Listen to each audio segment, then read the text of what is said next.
Hi, I'm Lisa Williams. I never imagined I'd be sharing my story, yet here I am, a 33-year-old marketing executive with a successful career and a life more complicated than anyone could guess.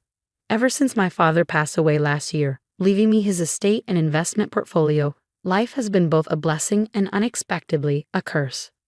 Lisa, honey, you really should consider seeing that financial advisor I recommended. My mother-in-law, Patricia, suggested during one of our weekly family dinners. Her perfectly manicured nails tapped lightly against her salmon plate. Thanks, Patricia, but Emma's handling everything perfectly, I said, watching her lips tighten at the mention of my best friend and attorney. Darling, you know I only want what's best for the family, she replied, emphasizing family in that familiar, pointed way that always made me feel like an outsider. James, my husband, squeezed my hand under the table. Mom, Lisa's doing great managing everything. I reached for my heart medication, a constant reminder of my rare condition. Patricia's eyes followed the movement, her gaze calculating. Such expensive medicine, she murmured. Thank goodness for your father's inheritance. The following week, over lunch with Emma, she stirred her coffee thoughtfully. I'm telling you, something's off with Patricia, Emma said. The way she keeps pushing about your finances. She's always been controlling, but lately I trailed off, recalling the latest incident. What happened? She reorganized my home office without asking. Said she was helping, but all my important documents were moved. Before Emma could respond, Michael, James's younger brother, appeared, looking uneasy. Hey, Lisa, Emma. Just wanted to check in. Everything okay? Yeah? Why? Just be careful with the family documents, okay? Mom's been asking weird questions about your inheritance. As he left, Patricia's friend Diana approached our table. Lisa, darling, those charity event photos were lovely. Your father would have been so proud, she said, her voice dropping conspiratorially. Though Patricia had interesting comments. That evening, James brought up the charity event. Mom thinks we should combine our accounts, make things simpler. Our current arrangement works fine, I replied, taking my evening medication. But we're family, Lisa. Don't you trust us? The word trust hung in the air. Patricia's increasing presence, the constant suggestions, the missing documents, Emma's words echoed. Just because they're family doesn't mean they have your best interests at heart. I forced a smile. Of course I trust you. I just prefer to keep some things separate. James's smile didn't quite reach his eyes. The next dinner at Patricia's mansion was tense. You're being ridiculous, Lisa. We're talking about securing our future, James pressed. Our future or your gambling debts? Michael's voice cut through the tension. Silence fell over the room. What did you just say? I turned to James, who couldn't meet my eyes. Patricia's smile was razor sharp. Oh, did you know? But really, dear, with your condition, wouldn't it be safer if James managed everything? I reached for my medicine. It wasn't there. Where's my medication? Oh, those old pills. I cleaned up earlier. They were expired. They weren't expired, I just refilled them. Panic surged. The room spun. James's voice became distant. She's being hysterical again. Mom. I woke up in the hospital 2 days later, Emma clutching my hand. Thank God, Lisa. You've been out for 2 days. Emma, something's wrong. They're planning something. I know it. She showed me her tablet, her expression grim. Look. Emails between James and Patricia. Once we prove she's mentally unstable, the inheritance will transfer automatically. Michael entered, looking haunted. Lisa, I overheard Mom and James. They're planning to force you to sign everything over. He hesitated. And James has done this before. What do you mean? His first wife, Caroline. She had a substantial inheritance too. She lost everything. Later that night, Diana slipped into my room after visiting hours. Lisa, honey, I've been gathering evidence. Photos, recordings, conversations. Patricia's done this to others. You're not the first, but I'm making sure you'll be the last. Diana's voice was low but resolute. I've been doing some digging. James isn't just gambling. He's committing fraud at his firm, using client money to cover his debts. I felt a chill as the pieces began to fall into place. The late-night calls, the hidden mail, Patricia's orchestrated meetings. She planned this from the start, didn't she?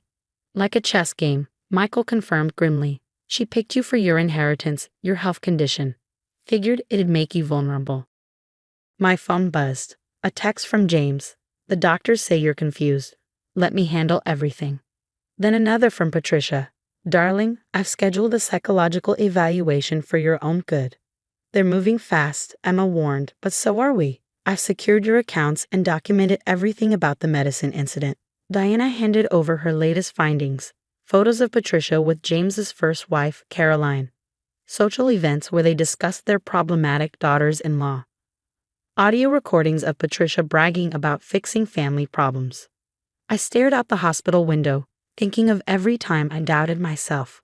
All the gaslighting. The manipulation. They tried to kill me, I whispered. They did, Emma said grimly. But they didn't count on you having real allies. We'll make this right, Lisa. They won't get away with it. Later, I played my part flawlessly. Of course you're right, James. I should rest more. My voice was soft, compliant, the image of a dutiful, weakened wife. Under the pillow, my phone recorded every word. That's my good girl, James said, kissing my forehead.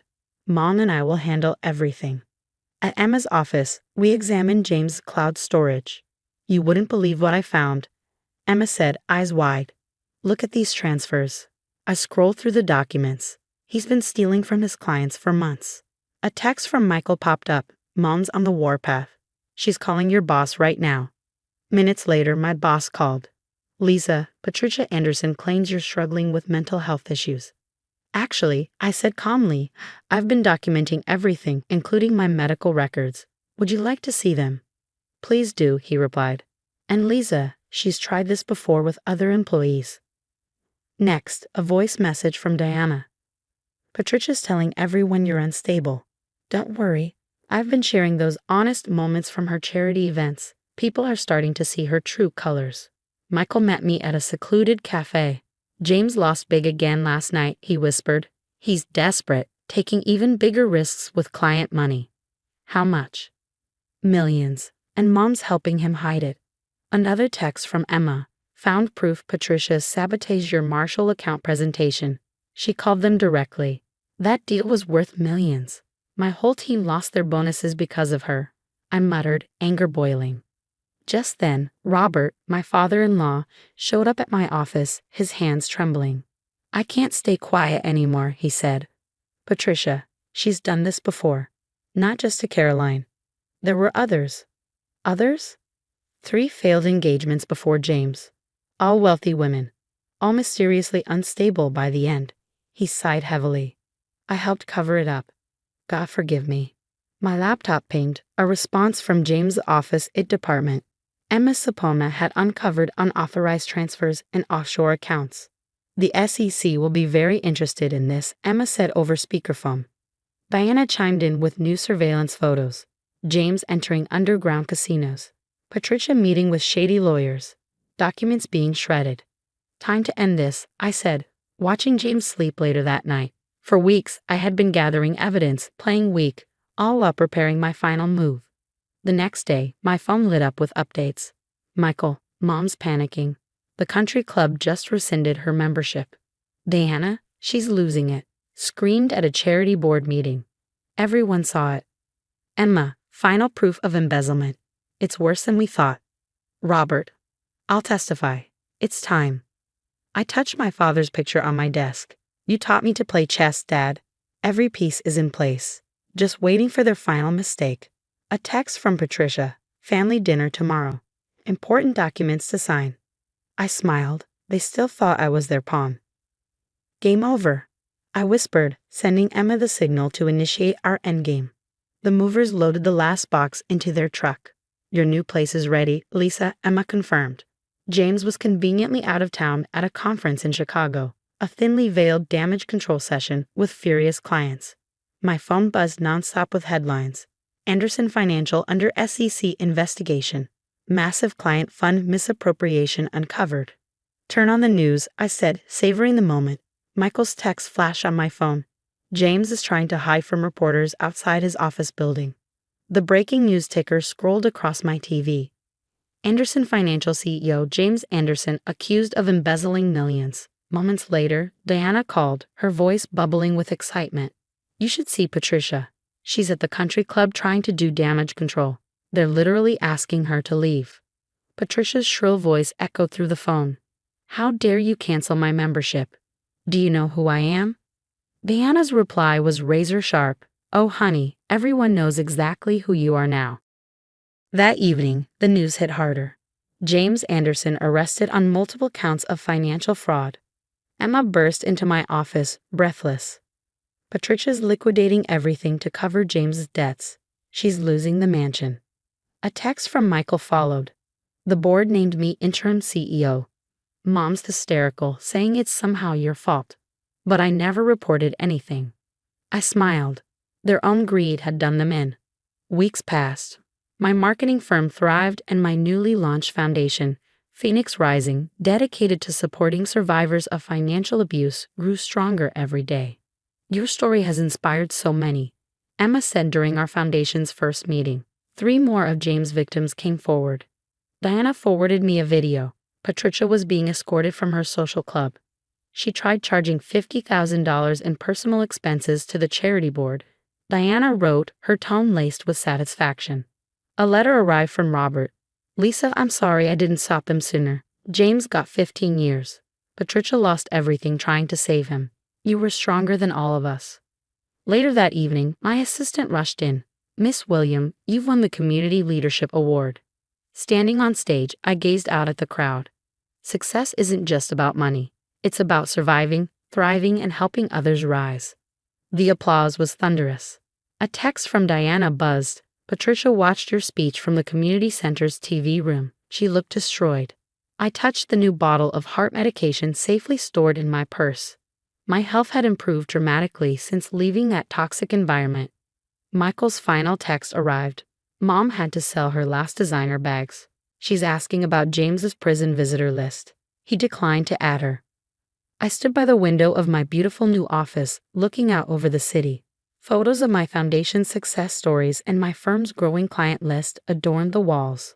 A framed picture of my dad sat on my desk. You were right, Dad. The best revenge is living well. As I took in the view, I felt an overwhelming sense of peace. They were finally paying for their actions, not because of anything I did, but because their own choices caught up with them. I was free. I was thriving. Some were in a prison cell and a budget retirement home. They were living with the consequences of their choices. That's the thing about karma. It doesn't need your help. It just needs your patience. What would you have done? If you discovered your marriage was orchestrated from the start, would you expose them immediately? Or would you play weak, gather evidence, and let karma run its course like I did? Let me know your thoughts in the comments. If you enjoyed my story of survival and justice, don't forget to hit like and subscribe for more real-life stories about overcoming toxic relationships and emerging stronger. Remember, sometimes the best revenge isn't revenge at all. It's watching them destroy themselves while you thrive.